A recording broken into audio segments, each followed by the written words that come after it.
Hello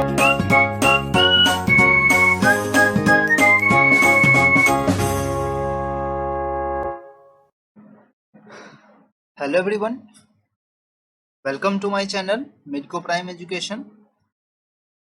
In today's lecture is number 9. We'll discuss questions based on question based on polygenic inheritance, which is also known as quantitative inheritance. I already discussed, but some of the error uh, earlier in previous lecture at the ending time. So I didn't discuss that question. So now I will discuss that questions based on polygenic inheritance, and now I will also discuss cytoplasmic inheritance. And now once more important topic and most conceptual things, not topic, it is a conceptual thing that I will discuss, that segregation, independent assortment and linkage. They all are different things, and I will show on chromosome level how these are different. You have to conclude in your mind that all the time linkage you study linkage all the time, but you didn't know the main fact, main reality, whatever things goes on the level of chromosome. You have to fit you in your mind. In independent assortment what happens, and in segregation what happens, all things happens in the meiosis level, but main things happen in the what phase, metaphase stage. In metaphase stage you see clearly chromosome, है ना? You see clearly chromosome and you can identify what is going on. Okay, then we will discuss, don't worry. And first of all we will discuss the questions on polygenic inheritance. Okay, now let's start polygenic inheritance questions. तो polygenic inheritance मैंने बताया था, ठीक है. चलो बताओ अब ये क्वेश्चंस ट्राई करो सॉल्व करने का. ठीक है, वीडियो पॉज करो, ट्राई करो. 4-5 क्वेश्चंस है जो कि इंपॉर्टेंट है. क्वेश्चंस कभी भी आ सकते हैं, ठीक है. ज्यादा डिटेल में नहीं दिया है एनसीईआरटी में, but you have to remember. Quantitative character is controlled by the 4 polygenes. देख यहाँ दे दिया 4 पॉलीजीन्स, मीन भाई एन का नंबर कितना है, 4. Find out the probability of parental plant in F2 generation. भाई पेरेंटल प्लांट कितना भी हो, ठीक है, पेरेंटल कितना आता था, एक मैक्सिमम वाला आता था, ठीक है, एक मिनिमम एक्सप्रेशन वाला आता था. मीन्स 1/, कुछ आता था 1/, वहां भी कुछ आता था, ठीक है. पर क्या आता था, जाइगोटिक कॉम्बिनेशन. क्या आता था, जाइगोटिक कॉम्बिनेशन था. जैसे कि डाइहाइब्रिड वाले में था कितना, 16 था, 16 बॉक्स बनता था, ठीक है. यह भी जाइगोटिक कॉम्बिनेशन था. क्या लिख सकते हैं, मैक्सिमम एक्सप्रेशन क्या था, 1/256 आएगा अगर करोगे तो. यहाँ भी 1/256. तो पॉलीजीन्स अगर तुम्हें दिया है तो जाइगोटिक कॉम्बिनेशन कितना आएगा,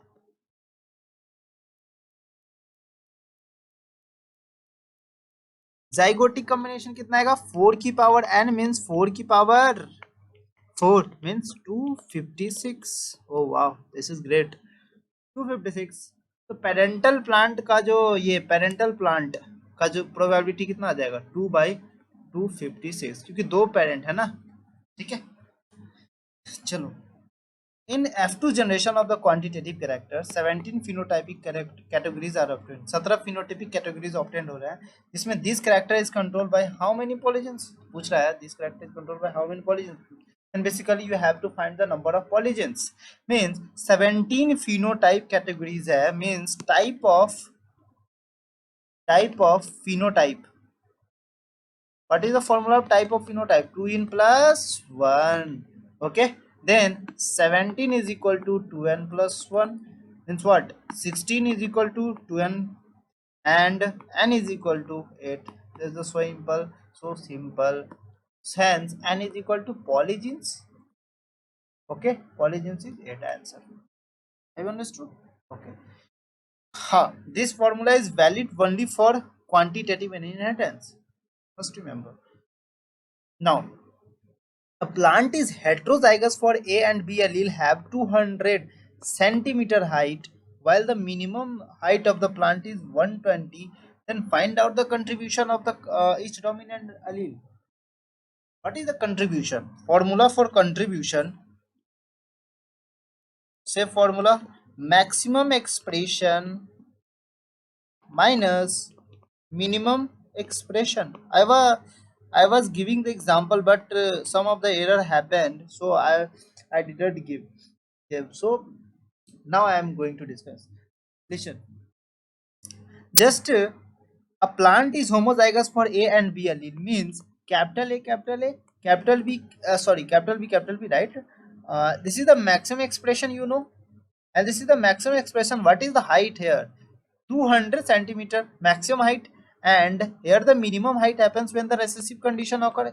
Small a, small b, small a, small b. Here is the minimum expression we give, and what is the height? 120 centimeter height is there. Minimum expression means maximum upon total number of dominant allele. What is dominant allele? So contribution of each dominant allele, this is the formula you know already in the previous lecture. On putting these values, 200 minus 120 upon number of dominant allele is how much? 4. Number of dominant allele 1 2 3 4, that is the 4. Then what is here? 80 by 4 means 20. Answer comes 20 for A. Okay, for B, height of the AB genotype plant. What is the height of? This is here question asking the phenotype, about the phenotype. Okay, then you already know, what you know, that phenotype of any genotype is equal to minimum expression. Phenotype is equal to minimum expression, and what? Plus contribution. What you find? Contribution into number of what?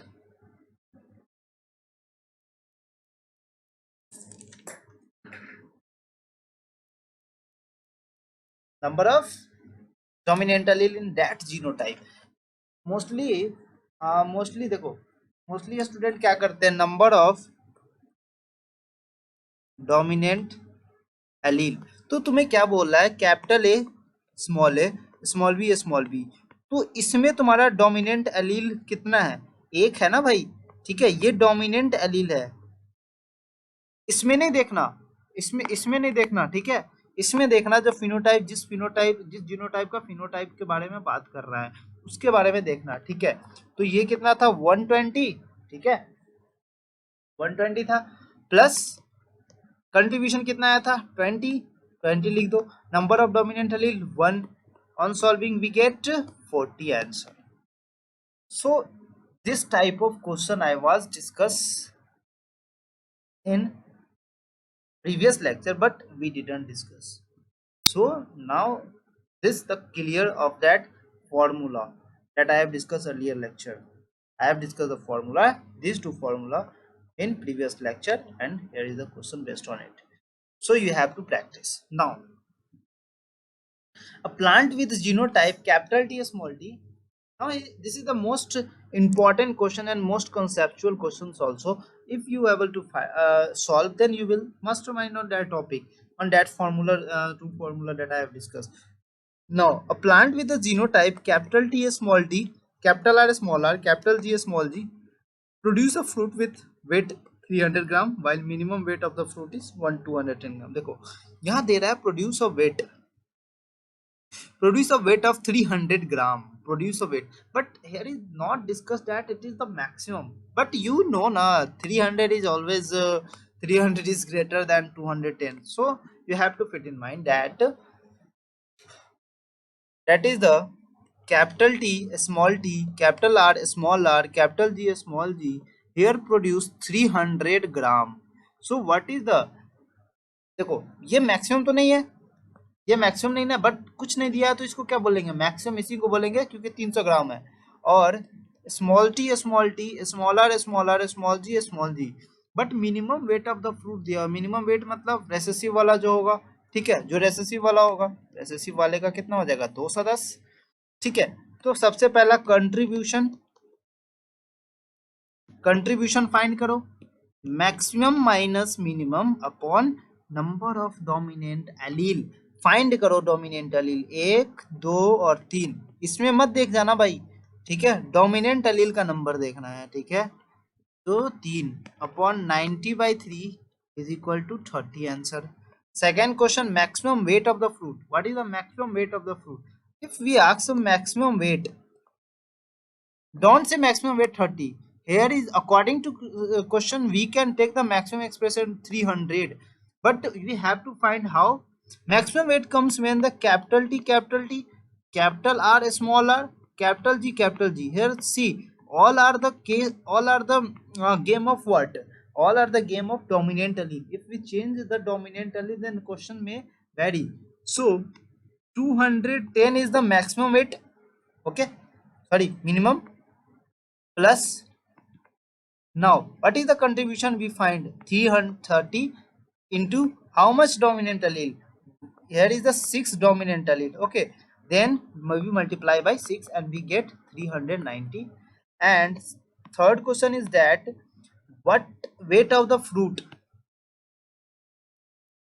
Weight of the fruit means capital T, capital R, small r, capital G, small g. First say how many types of dominant allele? 1 2 3 4, 4 types of dominant allele. So the formula goes on 210 plus 30 into 4, we write 4 here, and now we get 210 plus 120 and now 330 answer.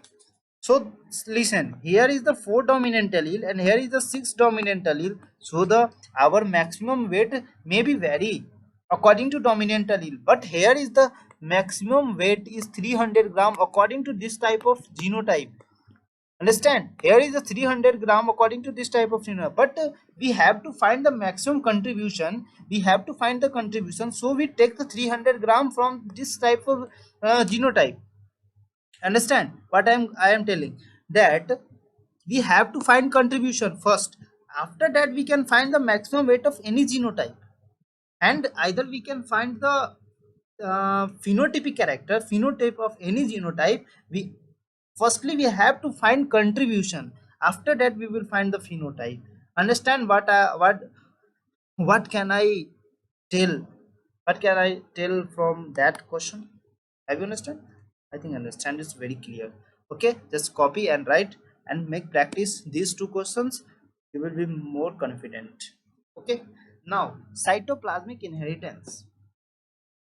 Just take a breath and take a pause your video and just solve this question once again, because this is very tricky questions and many more questions may be asked.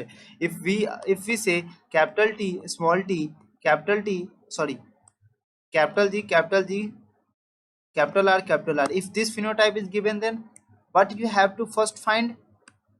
Contribution. After that you will find, because minimum weight is already given, 210 plus what is the what is there, 30 into how many, 1 2 3 4 5, just write 5 and then solve, answer will come. So many variation may be asked. Okay, now let's go to the uh, cytoplasmic inheritance. I have already discussed that the test cross and reciprocal cross. Here is the one variant of the reciprocal cross that I will discuss also, but something I will discuss now. Firstly, I will discuss cytoplasmic inheritance. Cytoplasmic inheritance is firstly discovered by the Carl Correns. Who discovered? Carl Correns. And what is cytoplasmic inheritance? Firstly, inheritance of character which is controlled by cytogene or cytoplasm is called cytoplasmic inheritance. Means कोई भी character का जो inheritance होता है वो साइटोजीन या cytoplasm में control होता है, तो उसे क्या बोलते हैं? Cytoplasmic inheritance. और जीन जो प्रेजेंट होता है साइटोप्लाज्म, उसको बोलते हैं साइटोजीन या प्लाज्मा जीन, क्या बोलते हैं? एक्स्ट्रा न्यूक्लियर जीन बोलते हैं, ठीक है। Total cytogene present in the cytoplasm is known as plasmon. जितना भी साइटोजीन होता है सबको मिला के क्या बोलते हैं? प्लाज्मोन। और जो जीन न्यूक्लियस में प्रेजेंट होता है उसको बोलते हैं कैरियोजीन, और जो साइटोप्लाज्म है उसको साइटोजीन, ठीक है। हाँ, तो कुछ पॉइंट्स है यहाँ पे देखो। सबसे पहले मैं ये चीज बता रहा हूँ कि इस पॉइंट्स को डिस्कस करूंगा, ठीक है।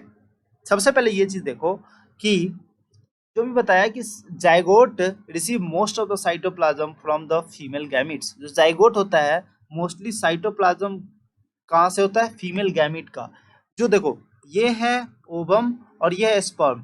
तो जो स्पर्म आता था, ठीक है, ये स्पर्म आता था, ठीक है, ये स्पर्म आता था तो मोस्टली क्या किसके बॉडी में इंटर करता था, किसके सेल बॉडी में, ओवम के सेल बॉडी में इंटर करता था, ठीक है। तो मोस्टली साइटोप्लाज्म किसका होगा, ओवम का होगा, सिंपल सी बात है। इसीलिए जो साइटोजेनिक इनहेरिटेंस है किसके द्वारा कंट्रोल होता है, मैटरनल इनहेरिटेंस। इसीलिए साइटोजीन क्या होता है, साइटोजीन साइटोप्लाज्म में जो जीन होता है वो मैटरनल इनहेरिटेंस हो करता है। बट कैरियोजीन, अब देखो कैरियोजीन क्या होता है, अब ये स्पर्म है और ये ओवम है, इसका न्यूक्लियस है, ठीक है, और ये इसका न्यूक्लियस ओवम का, तो दोनों आपस में फ्यूज हुआ ना, तो मैटरनल इनहेरिटेंस भी आया और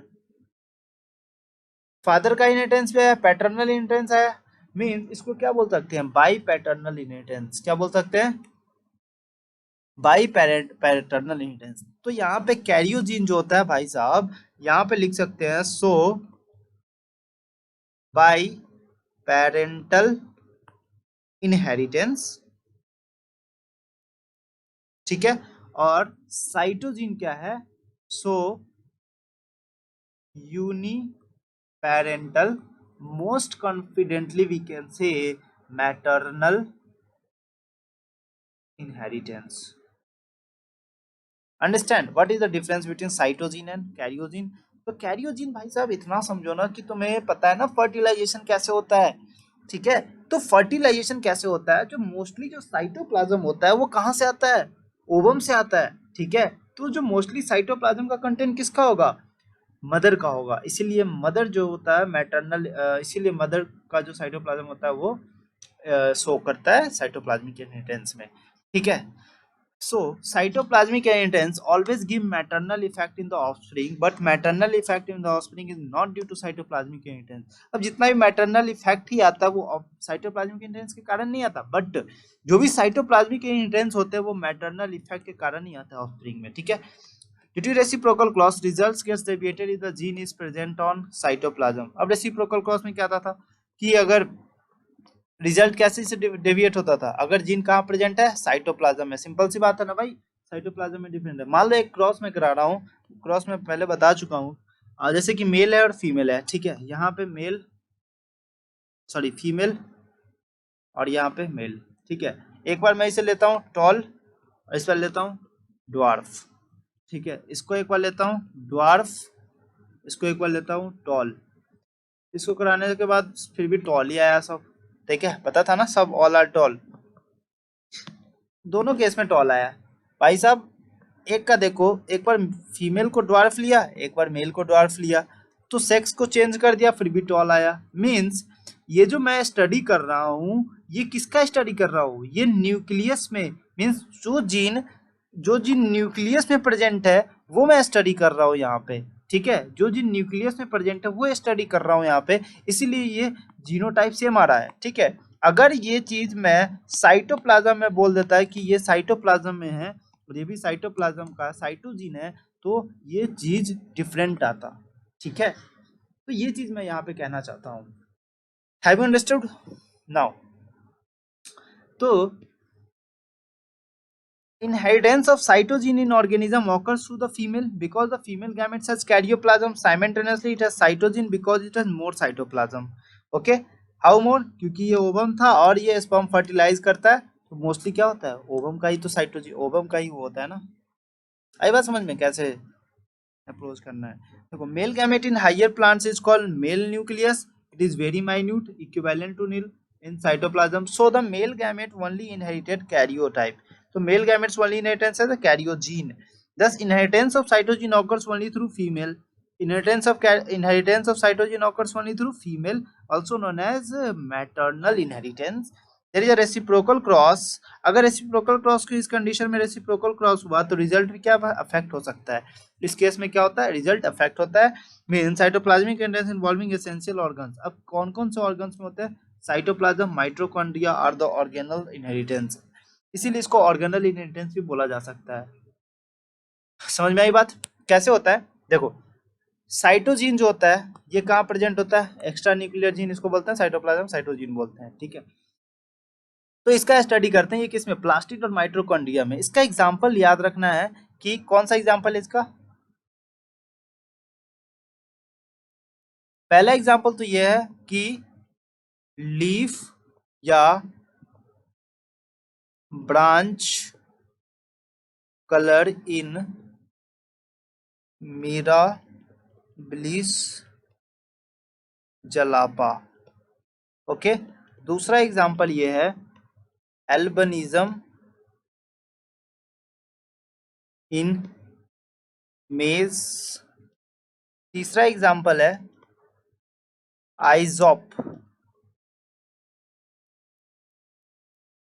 आइजोप कैरेक्टर इन मेज। ठीक है, ये 3 एग्जांपल है। इसका भी 3 एग्जांपल याद रखो। कौन सा? Male sterility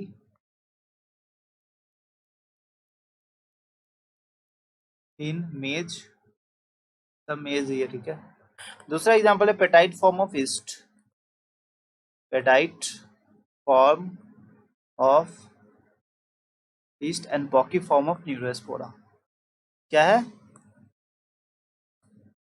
पॉकी form of Neurospora.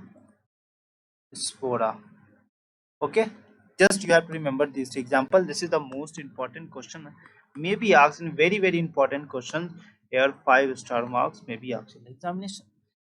So this is the point. Okay, now I will discuss one more point, that Mirabilis zalapa, that branch color in Mirabilis zalapa I already discussed. That is the branch color in Mirabilis zalapa. So plastic, how I say that the branch color in Mirabilis zalapa, if we study the color variance, if we can say the green color is due to what? Presence of chloroplast. Green color occurs due to presence of chloroplast, and we denote as C. And pale color is due to presence of leucoplast, that is L. And variegated leaf is due to presence of both, due to presence of both chloroplast and leucoplast. Here is the nucleus. Here is the nucleus. Here is the outside the nucleus is the chloroplast, leucoplast, and leucoplast both. Okay. Then if we cross, what? If we take a case 1, that is in case 1, here is a male and is a female. Okay. And if we cross, means if we cross green plant with pale green and variegated, if we cross in second case, in case second, if we cross male plant with female plant with and male plant is pale and female plant is green, pale or variegated, you can correct spelling with your own. I am just writing here. Here we can cross green plant and same as green, pale and variegated. You see that I take female as a only green plant, and here is the female only green plant, only pale plant, and here also I take variegated and या pale या variegated. Sorry, here is the pale, green or variegated. Listen, case 3. Okay, here is the female or is the male. So here is the cross. देखो क्या करो, एक को female लिया एक mail लिया, मेल में या तो ग्रीन प्लांट से क्रॉस कराओ, ग्रीन से, ग्रीन को क्रॉस कराओ पेल से, ग्रीन को क्रॉस कराओ वेरीगेटेड से, एक बार में एक, ठीक है।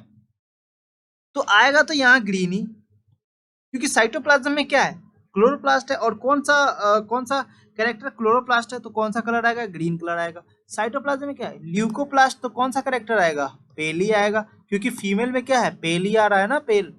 ठीक है, अगर इसका क्रॉस कराया, इसका क्रॉस कराया, तो वेरीगेटेड भी आ सकता है। ठीक है, या तो पेल आ सकता है, या तो ग्रीन आ सकता है। ठीक है, तो इसका क्रॉस कराने तो ये मतलब जो साइटोप्लाज्म में है वही चीज आ रहा है हमारे क्रॉस में भी।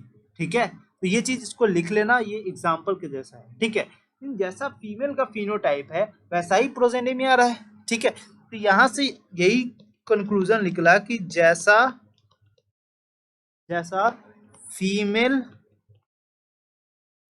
का फिनोटाइप वैसा ही प्रोजेनी का फिनोटाइप फिर प्रोजेनी में होगा। ठीक है, ये चीज याद रख लो, ये मंत्र है। क्या है, मंत्र। जैसा फीमेल का प्रोजेनी, जैसा फीमेल का फिनोटाइप और वैसा प्रोजेनी में आएगा। आई बात समझ में? तो ये चीज था। ठीक है, समझ में आई कैसे डिफरेंस है, रेसिप्रोकल क्रॉस और ये चीज कैसे आ रहा है। ठीक है, तो ये साइटोप्लाज्मिक एंट्रेंस था, इतना सा क्या याद रखना है, बस ये याद रख लेना, बस कुछ नहीं है। ठीक है, चलो, और डेफिनेशन याद रखना, एग्जाम्पल और डेफिनेशन। देखो, अब मैं बात करता हूँ कॉन्सेप्ट रिलेटेड टू सेग्रीगेशन और इंडिपेंडेंट असॉर्टमेंट एंड लिंकेज।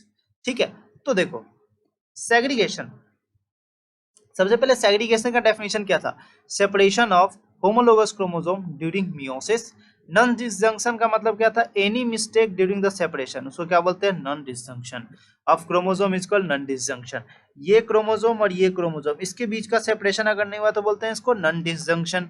ठीक है, इंडिपेंडेंट असॉर्टमेंट क्या होता है, occurs when the gene present on non homologous chromosome. ठीक है, नॉन होमोलोगस क्रोमोसोम पे जीन प्रेजेंट होगा तो क्या होगा, इंडिपेंडेंट असॉर्टमेंट। और जब gene present on the same chromosome तो क्या होगा, लिंकेज। देखो क्या होता है, कैसे होता है, देखो जैसे कि ये सेल मैंने बताया, इसके अंदर न्यूक्लियस है। ठीक है, इसके मेटाफेज स्टडी पे हम लोग देखेंगे कि मेटाफेज के टाइम हम लोग क्रोमोसोम को अच्छे से स्टडी कर सकते हैं। ठीक है, तो मैं बोला ये और ये दोनों क्या है, होमोलोगस क्रोमोसोम है, तो इसका मैं बात कर रहा हूँ। ठीक है, capital A, it is a capital A और स्मॉल ए, ये दोनों क्या है, ये दोनों होमोलोगस क्रोमोसोम पे है, तो ये क्या शो करेगा, सेम क्रोमोसोम पे है, तो ये क्या शो करेगा, कुछ नहीं शो करेगा, फालतू का। देखो, हाँ, तो ये और ये क्या है, इंडिपेंडेंट असॉर्टमेंट शो करेगा, बट ये और ये आपस में क्या शो करेगा, कैपिटल स्मॉल ए स्मॉल डी क्या शो करेगा, आपस में क्या शो करेगा, लिंकेज शो करेगा। कैपिटल ए कैपिटल डी क्या शो करेगा, लिंकेज शो करेगा, क्योंकि genes present on the same chromosome. ठीक है, अगर जीन नॉन होमोलोगस क्रोमोसोम पे प्रेजेंट है, मतलब ये और ये जीन, ये क्या शो करेगा, इंडिपेंडेंट असॉर्टमेंट। तो जब गैमेट बनेगा ना, तो ये लाल वाला क्रोमोसोम इसमें आएगा और ब्लू वाला, तो ये इस तरह से गैमेट का फॉर्मेशन होगा। ठीक है, तो ये अलग एक सेल और ये एक अलग सेल, अलग सेल, अलग सेल। ठीक है, तो तुम देख रहे हो कि ये स्मॉल ए स्मॉल डी आपस में सेग्रीगेट हो रहा है, आपस में जा रहा है, मतलब ये लिंकेज शो कर रहा है, जो कि सेम क्रोमोसोम पे है। और जब अलग अलग क्रोमोसोम पे है, जब, ठीक है, ऐसे ये क्रोमोसोम और ये क्रोमोसोम अलग अलग है, तो ये आपस में सेग्रीगेट कर जा रहा है, तो इसका क्या हो रहा है, सेग्रीगेशन हो रहा है। ठीक है, ये सेग्रीगेशन हो रहा है, आई बात समझ में? बट ये दोनों तो गैमेट में जा रहा है, कैपिटल बी दोनों गैमेट में तो जा रहा है, बट नॉन होमोलोगस क्रोमोसोम पे है, इसका इंडिपेंडेंट सेपरेशन होता है, इंडिपेंडेंटली असॉर्ट होता है, अलग अलग क्रोमोसोम पे असॉर्ट होता है, तो उसको क्या बोलेंगे, इंडिपेंडेंट असॉर्टमेंट। और वही जीन जब एक साथ प्रेजेंट होगा, एक साथ जब गैमेट्स में जाएगा, ठीक है, एक साथ क्रोमोसोम पे गैमेट्स पे जाएगा, तो लिंकेज बोलेंगे। आई बात समझ में, क्या डिफरेंस है, अलग अलग क्रोमोसोम पे जाएगा, बैठ के गैमिट में जाएगा तो इंडिपेंडेंट असॉर्टमेंट, सेम क्रोमोसोम पे बैठ के जाएगा तो क्या बोलेंगे, लिंकेज। ये कॉन्सेप्ट मैं बताना चाह रहा था। ठीक है बात, चलो, कभी भी लिंकेज पढ़ना तो ये बात ध्यान में रखना कि कैसे कैसे क्या जीन प्रेजेंट होता है। ठीक है, तो ये था हमारा साइटोप्लाज्मिक इनहेरिटेंस, और जो कॉन्सेप्ट था, जो कि कल से नेक्स्ट लेक्चर से लिंकेज स्टार्ट होगा, उसके बाद से लोग डिस्कस करेंगे। ठीक है, तो आई थिंक ये लेक्चर्स तुम्हें पसंद आ रहे होंगे, सब कुछ अच्छे से डिस्कस, सब कुछ कॉन्सेप्ट क्लियर होगा। यहाँ तक बहुत अच्छा से कॉन्सेप्ट और कुछ नहीं आया तो डाउट में कमेंट में बताना, कुछ डाउट हो तो ठीक है, कमेंट करके बताना कैसा लगा। और वीडियो को लाइक करना मत भूलना और ज़्यादा से ज़्यादा शेयर करना आगे तक, क्योंकि बहुत मेहनत लगता है बनाने में इसे, ठीक है। और चैनल को सब्सक्राइब करना, ठीक है। Have a nice day, bye bye, see you in next video.